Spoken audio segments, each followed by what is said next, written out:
Now, what kind of Transformers reviewer would I be if I didn't at least cover the Seeker mold once? Generations Thrust, today on Guerilla Reviews. Thrust here is the latest iteration of his Generation 1 self. As we know, there have been multiple iterations of at least the name. A couple of the more memorable ones were from the Armada line, when he was the right hand of Megatron, and Beast Machines, where he was a motorcycle.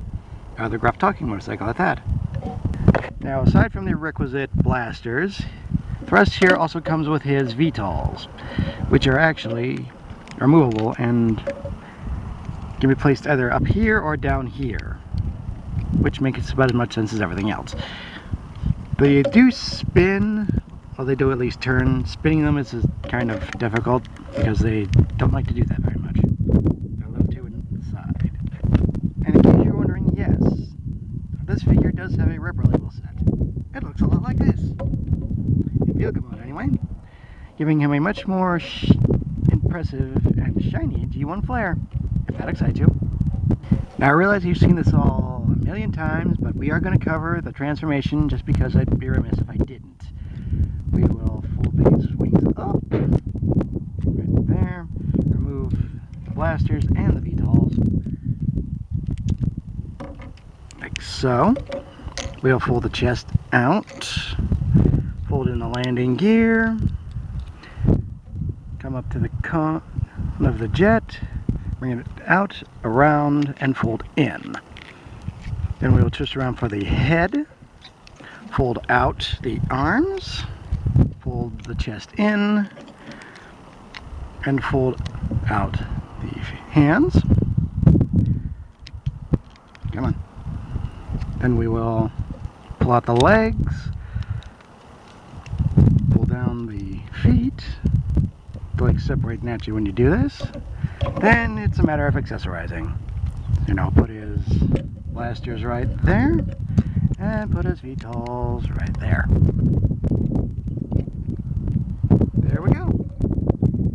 Review the Generation Thrust and robot mode. Now, one thing, you can actually move these around. They don't actually add any stability to anything, but it's there if you want it. I personally just leave them up there because that looks nicer. But that's really up to you. As for articulation, the head does rotate. It's a little difficult to get a hold of.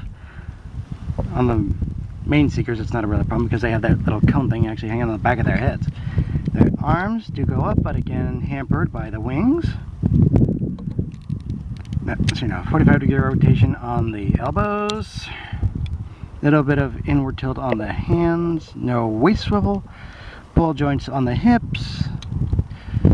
90-degree swivel on the knees there, and a little bit of upward movement on the feet. But hey, it's a Seeker mold. At this point, you don't really expect that much from it, do you? Now some of you are probably questioning, now what does that rubber label set look like in robot mode? It looks like this, with some very nice, shiny, and detailed parts picked out. Obviously I lose the gold chevron on the shoulders there, but it's a small sacrifice. And definitely makes it look, well, if you're into G1, it makes it look rather nice. But if you prefer both, no reason you can't have both. That excites you. Well, that wraps up this Guerilla review. I am the Deceptiwolf. This has been Generations Thrust. And again, I remind you all, free your mind, free your toys.